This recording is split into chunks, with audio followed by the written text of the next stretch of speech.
Dear students, कैसे हैं आप लोग। कल हम लोग human health and disease chapter का एक्सरसाइज का कुछ क्वेश्चन देख रहे थे। अ, उम्मीद है कि आप लोग अपने से कोशिश किए होंगे। आपके नोट्स में लगभग सारे क्वेश्चन के आंसर्स हैं।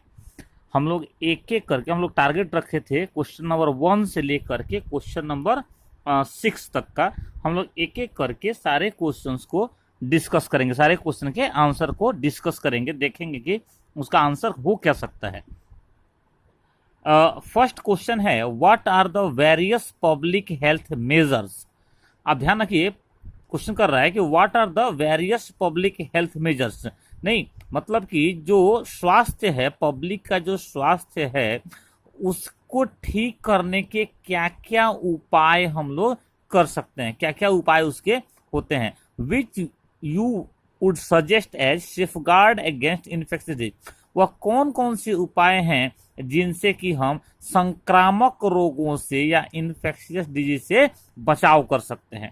तो ये सब कुछ तो याद करो कि जो हम लोग का फर्स्ट क्लास था, फर्स्ट लेक्चर था ह्यूमन हेल्थ एंड डिजीज का, उसी में हम लोग बात किए थे कि भाई कैसे हमारा हेल्थ ठीक रह सकता है, किन किन उपायों से ठीक रह सकता है।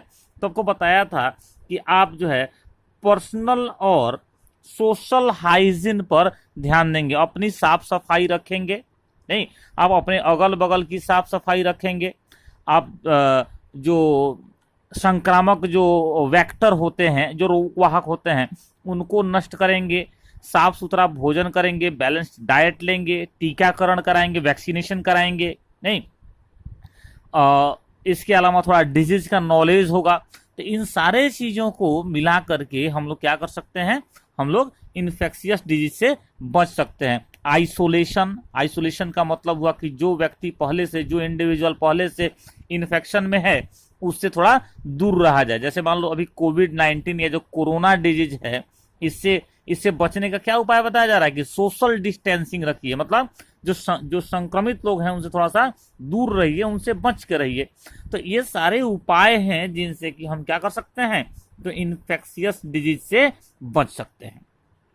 अगर नेक्स्ट क्वेश्चन देखो तो सेकंड क्वेश्चन है, in which way has the study of biology helped us to control infectious disease.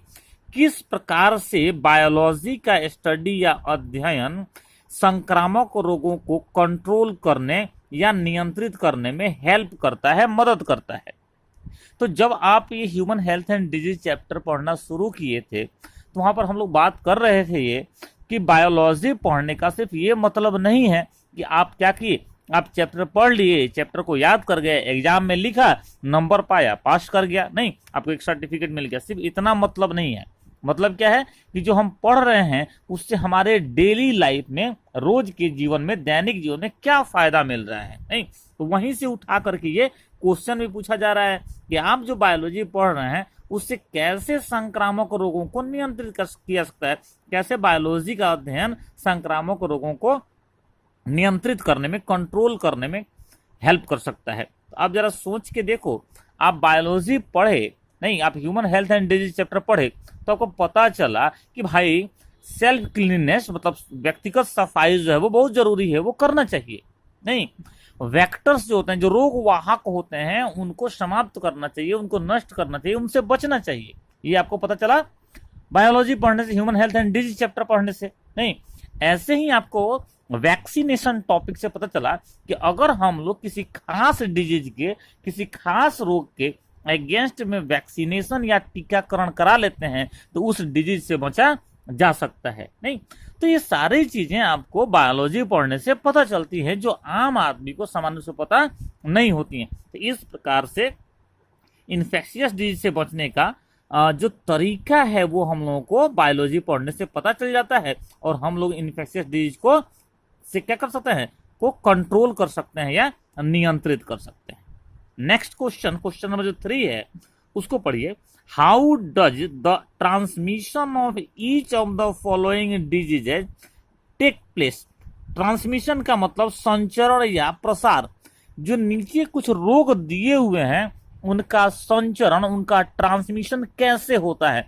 तो सबसे पहले तो आप याद करिए कि आपने जितने भी डिजीज पढ़े हैं सबके ट्रांसमिशन, मोड ऑफ ट्रांसमिशन या संचरण का तरीका लिख रखा है, पढ़ रखा है नहीं, तो वहीं से ये आपका क्वेश्चन पूछा गया है। अब क्या है कि एक एक करके हमको देखना है कि ट्रांसमिशन किसका कैसे है। अमीबियासिस नहीं, अमीबिक डिसेंट्री बोले थे, याद है आपको बताया था कि जो कॉकरोच, तिलचट्टे और जो घरेलू मक्खियां होती हैं हाउस फ्लाइज, ये एंट अमीबा हिस्टोलिटिका का जो टेट्रा न्यूक्लिएटेड सिस्ट होता है उसके पैसिव वेक्टर होते हैं। और ये क्या करते हैं, ये जो कॉकरोच और हाउस फ्लाइज हैं, जो जो मक्खियां हैं, घरेलू मक्खियां हैं, वो इनको क्या करती हैं, अमीबा के एंडोमा हिस्टोलिटिका के सिस्ट को हमारे फूड तक या वाटर तक पहुंचा देती हैं। और ऐसे दूषित भोजन को या कॉन्टामिनेटेड फूड को खाने से क्या होता है, इन्फेक्शन हो जाता है। तो अमीबियासिस का ट्रांसमिशन देखा। मलेरिया का ट्रांसमिशन या संचरण कैसे होता है। एक स्वस्थ मनुष्य में मलेरिया का जो पारासाइट है, याद करो प्लाज्मोडियम, वो कैसे पहुंचता है, उसका ट्रांसमिशन कैसे होता है, आपको बताया था ना, अब याद करो, आपको बताया था कि जो फीमेल एनोफिल मच्छर होते हैं, फीमेल एनोफिल जो मॉस्किटोज होते हैं, वो क्या करते हैं, हेल्दी ह्यूमन बॉडी में, स्वस्थ मनुष्य के ब्लड में प्लाज्मोडियम के स्पोरोजोइट्स को छोड़ देते हैं। और इस प्रकार से क्या हो जाता है, डिजीज का ट्रांसमिशन या पैथोजन का ट्रांसमिशन हो जाता है। एस्केरियासिस भी डिजीज बताया था आपको, एस्केरिस या राउंड वर्म के चलते होता है, वही बात है। दूषित भोजन, कॉन्टामिनेटेड फूड के साथ क्या होते हैं, ये एस्केरिस जो जो हेलमिंथ हैं, ये ह्यूमन बॉडी में प्रवेश कर जाते हैं। लास्ट है न्यूमोनिया। न्यूमोनिया आपको बताया है कि बैक्टीरिया से होने वाला डिजीज है नहीं, तो ये जो बैक्टीरिया होता है, न्यूमोनिया के लिए कौन कौन से बैक्टीरिया रिस्पॉन्सिबल हैं, याद करिए, स्ट्रेप्टोकोकस न्यूमोनी और हीमोफिलस इन्फ्लुएंजी। ये बैक्टीरिया एक स्वस्थ मनुष्य, एक हेल्दी ह्यूमन बॉडी में कैसे इंटर करते हैं, आपको बताया था कि जब कभी भी कोई रोगी, जो न्यूमोनिया का रोगी है, जब कभी वो छींकता है, खांसता है, तो जो वाटर ड्रॉपलेट हैं, जो बूंदे हैं उसके छींक की, खांसी की, वो एयर में आ जाती हैं और वैसे कॉन्टामिनेटेड, वैसे दूषित बूंदों को अपने सांस में खींच करके क्या कर लेता है, हेल्दी व्यक्ति भी इन्फेक्शन में आ जाता है। तो ये कैसे होता है, एयर को, दूषित एयर को इनहेल करने से या सांस लेने से। तो आप न्यूमोनिया भी देख लिए, आप नोट से एक बार सबको क्या करिएगा, बाकी भी जो डीजे उनको रिवाइज कर जाइएगा। यहाँ ये 4 डीज दिए हैं, हो सकता है कि एग्जाम में कोई दूसरा आ जाए। चलिए नेक्स्ट क्वेश्चन देखते हैं। What measure would you take to prevent water borne disease.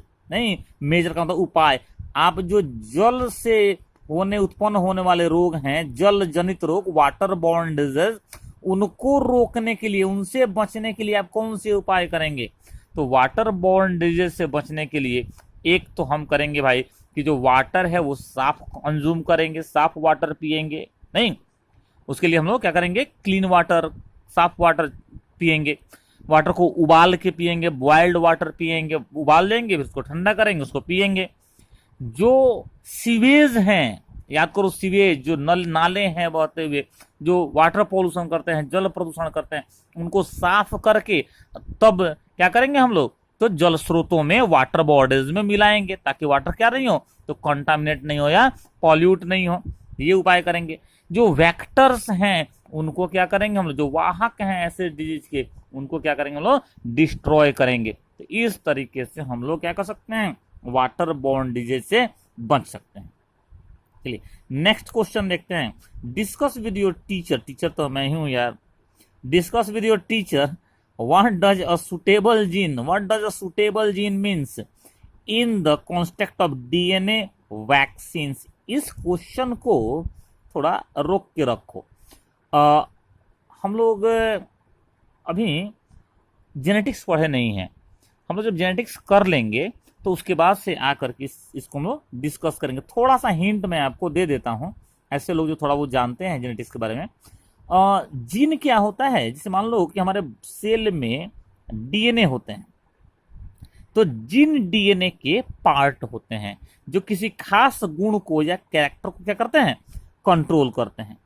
तो अब क्या है कि जो वैक्सीन बनाए जा रहे हैं डीएनए वैक्सीन, इसमें क्या करते हैं, मान लो कि जो जीन होते हैं ये डीएनए के एक सेगमेंट या एक भाग होते हैं जो क्या करते हैं, तो किसी खास लक्षण या कैरेक्टर को, गुण को नियंत्रित करते हैं, कंट्रोल करते हैं। अब क्या है कि मान लो कि एक कैरेक्टर के लिए, एक गुण के लिए हमारे बॉडी में एक जीन है। अब अगर ये जीन काम नहीं कर रहा है, मतलब नॉन फंक्शनिंग जीन है, ठीक से अपना काम नहीं कर रहा है, तो इसके चलते क्या हो जाएगा, हमारे बॉडी में एक डिजीज हो जाएगा, रोग हो जाएगा, नहीं।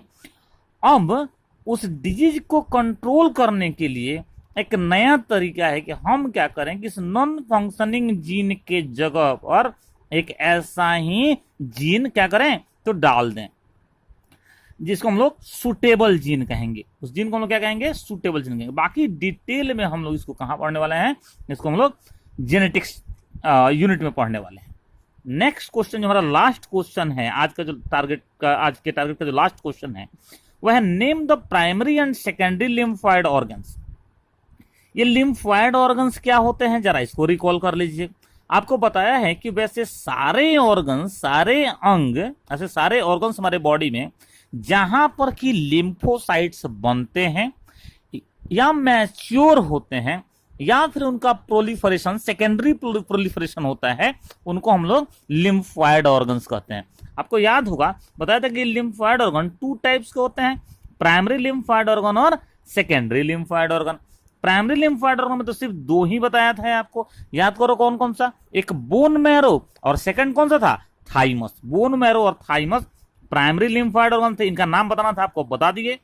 और सेकेंडरी लिम्फॉइड ऑर्गन में देखो लंबा लिस्ट ही आपको बताया था, याद करो, माल्ट बताया था, नहीं, म्यूकोसल एसोसिएटेड लिम्फॉइड टिश्यू या माल्ट बताया था, अपेंडिक्स बताया था, टॉन्सिल्स बताया था, पेयर्स पैचेज बताया था, स्प्लीन बताया था, तो कई सारे नाम आपको बताए थे, नहीं, लिम्फ नोड्स बताया था।